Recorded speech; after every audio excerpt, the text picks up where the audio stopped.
아멘. 오늘 말씀은 진정한 회개의 모습이라는 제목입니다. 진정한 회개의 모습입니다. 오늘 시편 51편을 보면 가장 강력한 회개의 시입니다. 다윗은 왕이었습니다. 기름 부음 받았고요. 그리고 하나님의 마음에 합한 사람이 바로 다윗이었습니다. 그런데 밧세바와 간음을 했고 우리아를 살인했습니다. 끔찍한 죄에 빠지게 된 사람이 바로 다윗이었습니다. 1년 동안 죄를 숨기고 살았는데요. 그러다가 이제 나단 선지자가 당신이 바로 그 사람입니다 라고 말을 했습니다. 그 말을 듣고 지금 이 다윗이 회개의 기도를 하고 있습니다. 우리가 진정한 회개가 무엇인지 시편 51편을 통해서 우리가 확인할 수 있는데요. 핵심 내용 세 가지가 있습니다. 첫 번째로는 진정한 회개라는 것은 무엇이냐면 죄에 대한 깊은 인식과 고백이 있어야 합니다. 죄에 대한 깊은 인식과 고백이 있어야 됩니다. 그리고 두 번째로는 내면의 정결함을 향한 갈망이 있어야 됩니다. 세 번째로는 삶의 변화입니다. 51편 전체를 보면 이렇게 세 단락으로 나눌 수 있습니다. 죄에 대한 깊은 인식과 고백, 그리고 내면의 정결함을 향한 갈망, 그리고 삶의 변화입니다. 이렇게 세 단계로 핵심적으로 지금 바울의 기도가 이어지고 다윗의 기도가 이어지고 있습니다. 그럼 우리 한 절씩 한번 보도록 하겠습니다. 1절부터 4절 말씀을 보면 죄에 대한 깊은 인식과 고백을 하는 다윗의 기도가 있습니다.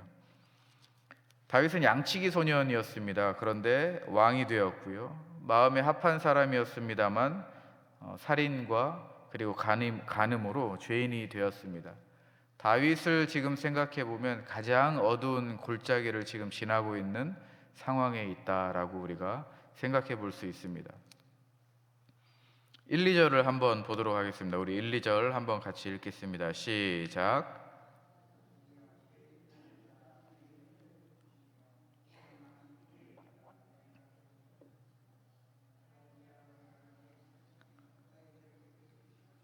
네, 회개의 첫 걸음을 이렇게 시작하고 있습니다. 첫 걸음입니다. 다윗은 자기가 죄를 지었기 때문에 무엇을 받아야 되는지 잘 알고 있었을 것입니다. 그건 심판입니다. 형벌과 심판을 받아야 되는 상황에서 기도의 첫 걸음이 무엇을 구하고 있습니까? 주님의 인자, 그리고 은혜, 그리고 많은 긍휼을 지금 구하고 있습니다. 하나님의 인자와 자비에 호소하고 있습니다. 특별히 여기 긍휼이라는 단어는 레헴이라는 단어인데요. 이 단어는 예수님께서 목 잡는 양들을 볼 때에 민망히 여기셨다라는 단어, 민망히 여기시다, 그 단어와 동일한 단어인데요. 이 단어는, 긍휼이라는 단어는 예수님의 그 내장이 뒤틀리는 듯한 아픔이 있었다라는 거죠. 그러니까 다윗이 지금 하나님 앞에 기도하는 것은 긍휼을 주십시오라는 것은 하나님의 내장이 뒤틀리는 듯한 아픔과 슬픔과 동정을 나에게 허락해 주십시오. 공감해 주십시오. 나의 아픔을 함께 해 주십시오 라는 기도의 내용입니다. 지금 다윗은 그렇게 기도하고 있습니다. 인자를 주십시오. 은혜를 구합니다. 긍휼히 여겨 주십시오. 내장이 뒤틀리는 듯한 그 아픈 마음을 저에게 허락해 주십시오. 이렇게 회개의 기도를 하고 있습니다. 그리고 난 다음에 지워 주십시오, 씻어 주십시오, 제하여 주십시오, 이런 표현들이 계속해서 반복되고 있습니다. 이렇게 기도하는 거죠. 하나님, 제 죄가 기록되어 있다면 그것을 지워 주십시오. 하나님, 제 영혼이 더러운 옷처럼 오염되었다면 그것을 깨끗하게 씻어 주십시오. 이렇게 기도하고 있습니다. 하나님, 제가 성전에서 예배드릴 수 없을 만큼 부정하다면 저를 정결하게 하여 주십시오. 이렇게 다윗은 지금 기도하고 있습니다. 여러분, 우리가 이 기도를 통해서 배워야 될 것은 철저하게 하나님의 자비하심과 인자하심과 긍휼하심과 그리고 하나님의 사랑에 기초해서 기도해야 된다라는 사실입니다. 기도의 근거가, 기도의 내용의 출처가 하나님의 긍휼로부터 시작하는 겁니다. 하나님의 사랑으로부터 우리가 시작하고 그것을 믿고 기도하는 것이 바로 회개의 첫 걸음인 줄로 믿습니다. 자, 4절 말씀 보겠습니다. 4절 말씀을 보면 내가 주님께 범죄하여 주의 목전에 악을 행하였사오니 주께서 말씀하실 때에 의로우시다 하고 주께서 심판하실 때에 순전하시다 하리이다. 이 말씀은 좀 오해가 될 수 있습니다. 왜 오해가 될 수 있냐면 다윗은 분명히 밧세바에게도 죄를 범했고 우리아에게도 죄를 범했습니다. 그리고 이스라엘의 왕이었던 그 신분으로서 대표격으로 이스라엘을 향해서 죄를 지은 거나 마찬가지입니다. 그런데 이 말씀을 보니까 내가 주님께만 범죄하였다 이렇게 고백하고 있습니다. 이 말씀이 오해가 될 수 있지만 사실은 본질적으로 죄라는 것에 있어서 궁극적인 본질이라는 것은 무엇이냐면 하나님께 대한 반역이라는 것입니다.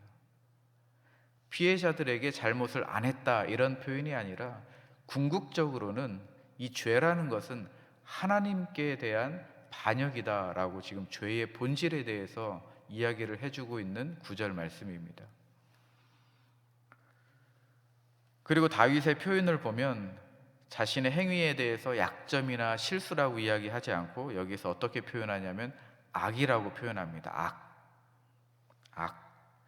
주의 목전에 내가 악을 행하였사오니. 그러니까 죄라는 것은 단순하게 약점이나 실수나 내가 뭔가 잘못했던 어떤 미흡한 것 이런 것들이 아니라 내가 행한 죄에 대해서는 그것이 악이다라고 지금 다윗은 정의하고 있습니다. 그러니까 변명의 여지가 없는 것이죠. 다윗이 어떤 변명을 하거나 누군가에게 책임을 전가할 수 있는 형편이 아닌 것입니다. 3절 말씀에 보면 내 죄가 항상 내 앞에 있었다라고 이야기하는데요, 내 악이 항상 내 앞에 있었다라는 것입니다. 그래서 그 악 때문에, 그 죄 때문에 내가 밤낮으로 괴롭힘을 당했다라는 것입니다. 내 양심이 나에게 휴식을 주지 않는 겁니다. 이렇게 인지하고 하나님 앞에 깊은 회개의 기도를 하고 있는 지금 다윗의 모습을 보고 있습니다. 지금 회피하지 않는 다윗의 모습, 책임을 전가하지 않는 다윗의 모습, 이 자리를 피하지 않는 다윗의 모습을 우리가 볼 수 있습니다. 우리는 가끔은 죄를 숨기려고 합니다. 다윗이 1년 동안 그 죄를 숨기려고 했듯이 우리는 이 악에 대해서, 죄에 대해서 피하려고 하는 또 습성도 있습니다. 내 입술로 고백하기가 부끄러운 거죠. 창피하고 누군가에게 오픈하는 게 쉽지 않습니다. 하나님에게도 심지어는 우리가 말하는 것을 두려워합니다. 그러나 다윗의 기도를 보면 우리가 두려워하지 말아야 됩니다. 왜냐하면 하나님의 사랑과 긍휼하심과 인자하심과 자비하심에 기초하기 때문에, 우리가 그것을 믿고 있기 때문에 우리가 하나님 앞에 모든 것을 다 내어놓고 기도할 수 있다는 것이죠. 내 안에 있는 죄의 모습, 지금 나와 함께 하고 있는 이 악한 모습, 악의 모습에 대해서 우리 하나님 앞에 우리가 낱낱이 고백할 수 있어야 되는 줄로 믿습니다. 이것이 첫 번째 단계입니다. 자신의 죄에 대해서 깊이 인식하고 고백하는 것, 이것이 회개의 첫 걸음입니다. 그럼 두 번째는 내면의 정결함에 대해서 갈망하는 것입니다. 우리 말씀을 보면요, 7절 말씀입니다. 7절 말씀 함께 같이 읽겠습니다. 시작.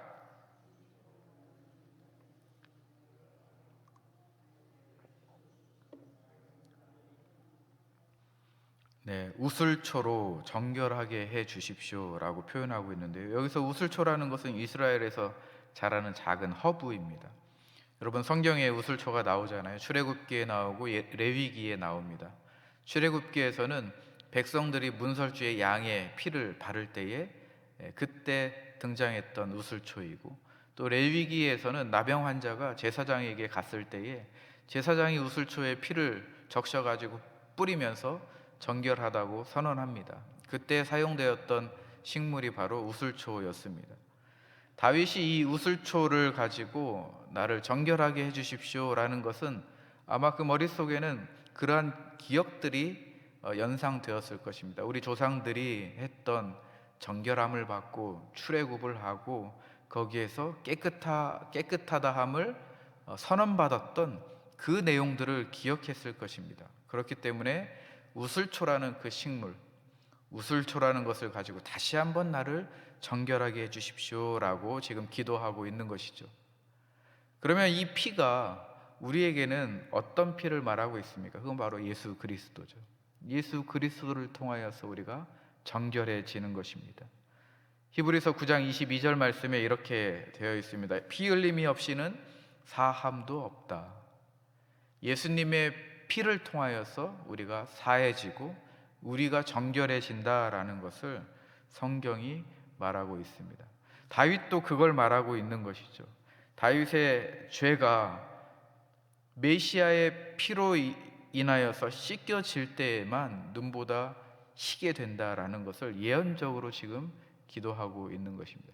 이 말씀을 보면서 우리가 예수님을 생각할 수 있는 것이죠. 우슬초로 나를 정결하게 하여 주소서. 내가 정하리이다. 나의 죄를 씻어 주소서. 내가 눈보다 희리이다. 왜 이렇게 기도를 해야 됩니까? 지금 8절 말씀에 보니까 죄의 무게가 내 뼈를 부서뜨린다라고 합니다. 그만큼 지금 고통스러운 거예요. 다윗이 이 죄 때문에, 악 때문에 내 뼈가 부서지는 듯한 고통을 지금 다윗이 경험하고 있는 것입니다. 그렇기 때문에 하나님 앞에 간절하게 기도하고 있는 것이죠. 우슬초로 그 피로써 나를 정결하게 하여 주시옵소서. 여러분, 우리가 기도를 할 때에 이러한 절박한 심정으로 기도해야 될 줄로 믿습니다. 예수 그리스도의 피로 인하여서 나를 정결하게 하여 주십시오. 맑게 하여 주십시오. 눈보다 희게 하여 주십시오. 우리는 이런 기도를 하나님 앞에 매일같이 드려야 되는 줄로 믿습니다. 자, 10절 말씀을 보시겠습니다. 계속해서 기도하는데요. 하나님이여, 내 속에 정한 마음을 창조하시고 내 안에 정직한 영을 새롭게 하소서. 내면의 완전한 변화를 갈망하는 것입니다. 새로운 창조를 말하는 것이죠. 하나님께서 창세기에서 무에서 유를 창조하셨듯이 하나님께서 내 마음을 새롭게 창조하시지 않으면 내가 살 수 없다라는 것입니다. 지금 내 상태는 하나님께서 완전히 내 마음을 창조해 주셔야 된다라는 것입니다. 그 하나님의 능력을 지금 필요로 하는 거예요. 내가 무언가 해보려고 했지만 내 의지로는, 내 힘으로는 내가 아무것도 할 수 없다라는 것을 지금 선언하는 것입니다. 하나님, 나는 아무것도 할 수 없습니다. 내 힘으로는, 지금 내 기도로는 내 마음이 지금 깨끗하게 씻어지지가 않습니다. 내가 여전히 고통스럽습니다. 하나님께서 이 세상을 창조하신 것처럼 내 마음을 새롭게 창조하여 주시옵소서. 이렇게 다윗은 기도하고 있는 것이죠. 그리고 정한 마음이라는 표현이 나옵니다. 순수하고 깨끗한 마음, 정직한 영, 견고하고 흔들림 없는 그러한 영을 달라고 지금 기도하고 있는 것입니다. 여러분, 회개의 기도가 이렇게 간단하지가 않습니다. 철저하고 정말 절박하고 온 힘을 다해서 하나님 앞에 기도하는 것이 바로 회개하는 기도입니다. 11절 12절 말씀에서 계속해서 간구하는데요, 다윗이 두려워하는 것이 있습니다. 11절 12절 말씀에 나를 주 앞에서 쫓아내지 마시며 주의 성령을 내게서 거두지 마소서. 주의 구원의 즐거움을 내게 회복시켜 주시고 자원하는 심령을 주사 나를 붙들어 주십시오. 이렇게 기도하는데요, 두려운 것은 무엇이냐면 하나님의 임재와 능력이 자신의 삶에서 떠나갈까 봐 두려워하는 것입니다. 내 죄 때문에, 내 악 때문에 하나님의 능력이 없어지고 하나님의 임재가 사라지고 주의 성령이 거두어지는 것을 지금 가장 두려워하는 것이죠. 주님의 구원의 즐거움에서 내게 회복시켜 주시고 자원하는 심령을 주시옵소서. 다시 한번 붙들어 주십시오. 하나님 앞에서 순종하는 삶을 살기를 원합니다. 이렇게 지금 기도하고 있는 것이죠. 하나님, 내 죄를 용서해 주십시오. 내 속에 내 새로운 마음을 창조해 주시고 견고한 영을 새롭게 해 주시고 구원의 기쁨을 회복시켜 주시고 기꺼이 하나님 앞에 순종하는 그 마음을 주십시오라고 지금 다윗이 내면의 정결한 마음을 향한 갈망과 함께 이렇게 진심으로 기도하고 있습니다. 이것이 두 번째 단계입니다. 첫 번째 단계는 다윗의 인식과 그리고 고백을 했죠. 회개에 대한 인식과 고백을 했습니다. 두 번째 단계는 내면의 갈망, 내면의 정결함을 위한 갈망의 기도를 했습니다. 그리고 이제 세 번째는 삶의 변화입니다. 15절 말씀입니다. 15절 말씀에 주여 내 입술을 열어 주소서, 내 입이 주를 찬송하여 전파하리이다. 자, 이제 입술이 바뀌는 겁니다. 언어가 바뀌는 것이죠. 주님이여 내 입술을 열어 주시어서 내 입이 주님을 찬송하고 주님을 전파하는 말로, 언어로, 내 삶으로 바꿔 주십시오. 이렇게 기도하는 것입니다. 삶의 변화입니다. 삶의 변화. 17절 말씀에 하나님께서 구하시는 제사는 상한 심령이라. 하나님이여 상하고 통회하는 마음을 주께서 멸시하지 아니하시리라. 여기서 주님이 원하시는 것은 상한 마음이래요. 상한 심령. 상했다라는 것은 부서졌다라는 의미입니다. 그러니까 죄라는 것은 사실 우리의 교만으로부터 시작하는데요, 그 교만함이 부서지는 겁니다. 자, 입술로는 주님을 찬송하고 입술로는 주님을 전파하고 있습니다. 그리고 내 마음은 교만함이 부서지는 것입니다. 겸손한 마음이 생기는 것이죠. 그리고 하나님 앞에서 삶은 순종함으로 바뀌는 것입니다. 이것이 회개를 통하여서 얻어내는 삶의 변화입니다. 이것이 바로 세 번째 핵심 단계인 것이죠. 어떻게 우리의 삶이 변화됩니까? 우리의 말이 변화되는 것입니다. 찬양하는 입술로 바뀌게 되고요, 우리의 마음이 겸손한 마음으로 바뀝니다. 우리 안에 있는 교만한 마음이 부서지는 것입니다. 상한 심령, 내 마음이 교만이 부서지는 것입니다. 그리고 세 번째, 순종하는 삶으로 하나님 앞에 올려드리는 것이죠. 이렇게 세 단계가 오늘 시편 51편을 통해서 회개의 핵심 내용으로 전개되고 있습니다. J.K. 체스티턴이라는 유명한 사람이 이런 말을 했습니다. 세상의 문제의 핵심은 결국 우리의 죄입니다. 모든 문제의 핵심은 결국 우리의 마음으로부터 시작한다는 것이죠. 이 안에 있는 죄, 악, 교만으로부터 시작하는 것입니다. 우리 함께 같이 기도하면 좋을 것 같습니다. 내 안에 있는 이 교만한 마음이 하나님 부서지기를 원합니다. 내 마음이 상한 심령이 되기를 원합니다. 상한 심령을 통하여서 하나님 앞에 영광 올려드리기를 원합니다. 우리가 이렇게 기도해야 될 줄로 믿습니다.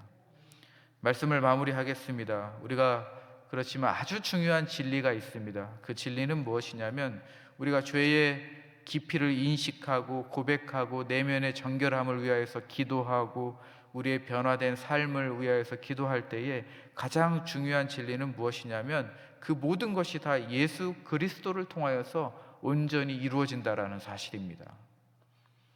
예수 그리스도의 십자가를 통해서 이미 우리는 그 구원의 은혜를 경험한 사람들입니다. 그리고 우리가 계속해서 살아갈 때에 그 십자가의 그 은혜와 인자하심과 자비하심과 그 긍휼, 십자가의 그 예수님의 내장이 뒤틀리는 듯한 그 아픔과 우리와 함께 동행하시는 예수님을 통해서 우리는 다시 한번 정결하게 우리의 삶을 살아갈 수 있는 것입니다. 이것이 바로 51편에서 주는 진리입니다. 예수님을 통해서 우리의 모든 것이 새로워지고 깨끗하여지고 눈보다 희게 된다라는 진리입니다. 요한일서 1장 9절 말씀에 이런 말씀이 있습니다. 우리가 우리 죄를 자백하면 그는 미쁘시고 의로우사 우리 죄를 사하시며 우리를 모든 불의에서 깨끗하게 하실 것이요. 이 약속의 말씀은 예수 그리스도의 피 때문에 생겨난 말씀이고, 이 말씀이 예수 그리스도를 통하여서 우리에게 주신다는 사실입니다. 이것이 진리의 말씀입니다. 오늘 우리 이 시간에 기도할 때에 예수 그리스도 십자가의 은혜를 다시 한번 기억하시면서, 우리 안에 교만한 마음이 있다면 하나님 이 교만한 마음 부서뜨려 주시고 상한 심령으로 하나님 앞에 나아갈 때에 기쁘게 받아 주시옵소서. 내 삶을 받아 주시옵소서. 내 삶이 변화되기를 원합니다. 내 입술 가운데 주를 찬송하는 그 언어가 가득 채워주시고 내 마음에 겸손함 주시고 내 삶에 순종함 허락하여 주시옵소서. 이렇게 우리 함께 이 시간에 큰 소리로 함께 기도하겠습니다.